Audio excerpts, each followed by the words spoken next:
America! Are you ready? Ladies and gentlemen, tankers of this universe, are you ready? We got a American tank, which is currently available in Audionautix Blitz at a, well, very, very comfortable price. You will get the T26E4 Super Pershing, the predatory legendary camouflage, which looks really good. The American Eagle attachment, which looks really crappy. You get 9 equipment slots. You get 30 days of premium account and 500,000 credits in a garage slot. And then you also get the Blitz or the legendary avatar for the price of 5,500 gold. And let's be honest, 5,500 gold for a tier 8 premium tank, that is a steal. And I'm going to show you the tank. I'm playing it on my press account, as you can see, because I do have it on my regular account, obviously, because America. But I also have a fair few of these, what do you call them? These X5 certificates for free. You can buy them in the store as well, which is somewhat good, I think. But Wargaming have apparently given, at least they've given me some of them. They have handed out some of these certificates to, I think basically everybody, just to have a taste of it, and then you think, right, I can buy them, and I'm going to get them because money, you know. Well, I got 3 of them. I didn't want to waste them on a premium tonk, so I decided to try the T26E4 Super Pershing a little bit on a press account to see if it was still relevant, because I quite liked the tank originally in its guys back in the days. It was pretty good. It still has. It has troll frontal armor, lots of space armor, lots of weak spots as well. It has a 90mm gun with 215 penetration, 271 with APCR, but mind you, that is with a calibrated shells. Because if you do not use the calibrated shells, then you are looking at just above 200 AP pen, 205 and 258 on APCR. 258 APCR is not bad at all. And all the joys of random gameplay and teammates. 205 and 258 is not bad at all. I mean, 205 is a bit on the low side, but 258, I can work with that. The gun, yeah, 225 average damage, nothing to write home about at tier 8. That is about the norm, basically. But what this tank is currently lacking, I think, is mobility.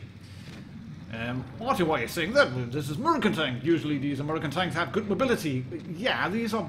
American tanks are jacks of all trades. They do a lot of stuff pretty good, but they do not kind of excel at anything.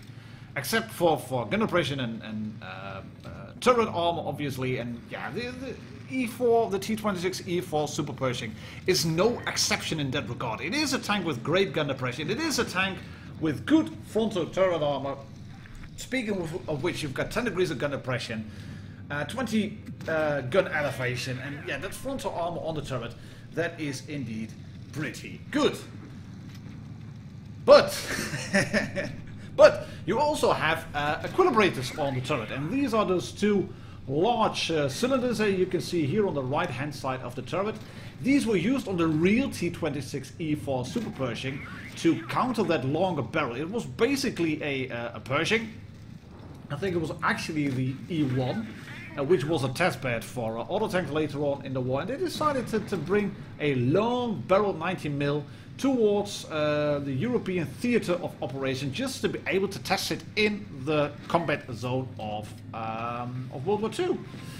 And that's why there's also that big block at the back of the turret. That's a counterweight to keep that turret balanced. And then they added some bits of spaced armor to the front and some armor to the gun mantlet, etc., etc. And that really hampered the turret traverse of the tank, but it also made the tank a little bit sluggish, because the Pershing was a beefy gal to begin with already, and it basically had the same engine as the M4A3 Easy-8, and that tank was pretty good, but this one was a lot heavier, the Pershing, that is. So you're looking at a tank that didn't have great mobility to begin with, and then you add a truckload of added frontal armor, which was with which it was not designed. So then you get a tank that is kind of suffering. And do you think the T69 is still there? Of course he is. And the tank is was suffering in real life, but then again it was just a test bed for a bigger gun, so nothing lost there. But it also is kind of suffering in World of Tanks Blitz, because it's more of a heavy. It is a heavy disguised as a medium, because it's that slow. Once you pick up speed, well, fair enough, your top speed is fine, but it's slow to pick up because the turret armor weighs it down, the front armor weighs it down, and the engine isn't much better than the regular Pershing. And worse than that is the aim time on the thing. And if you look at the statistics websites like Blitz Hanger and Blitz Stars, etc., you get a lower aim time than when you look it up in the garage. But I decided to take a look at a fair few of the tanks that are tier 8 premium tanks, like this one, the CDC, that Damien 1 is shooting here. This is a gameplay that held on to for quite a bit. And his turret is performing now because the T90, the AMX CDC tried to shoot the front of his tank, which has, as said, a bit of spaced armor. But if you're looking at the tank, when we are looking at aim time, this one suffers. This one suffers really bad. Why is that? Well, 221 in terms of aim time for a bad dispersion. At range, 0.364 dispersion and 225 alpha. Yeah, that's the same aim time that the T54 Mod 1 gets, but that one has better dispersion. That's the same aim time that the Chimera gets, but that one has a bigger alpha, 440. That is half the aim time of the T34-3, but that one obviously has worse dispersion and less gun oppression, so that might be a little bit less workable in certain scenarios. But the T34-3 gets 400 alpha. The Progetto M35 Mod 46, 240 alpha, and less penetration obviously, but once you whip out the APCR, it is exactly the same. We're looking at an aim time of 1.63, and the Progetto has an auto reload. The Refalorisei has 350 alpha on 200 pen, on heat it gets 250, so it has better DPM. And I could go on like that for ages. Maybe not for ages, but you can pretty much see what I'm trying to say here. The bundle itself, great value for money. 5,500 gold for a tier 8 premium tank. With some credits thrown in, with 30 days of premium account, which would normally cost you 2,500 gold. That means that you get this tank with an avatar, with an attachment, with all the equipment slots unlocked, and the camouflage, which looks really good, by the way.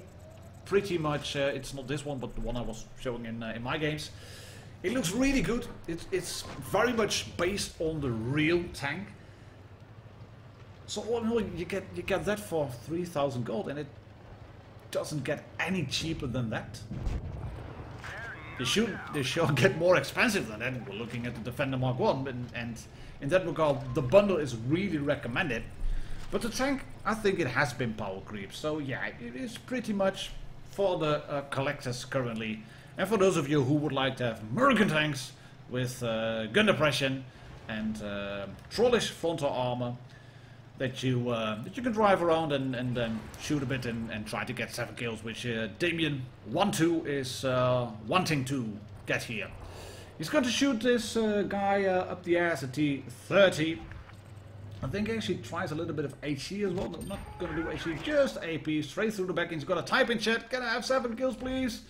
And there's people who say that this is lame to do, but then again, when you're up to 6 kills and it's the last AFK tank to farm, then you would be really disappointed if someone nicks that last kill from you.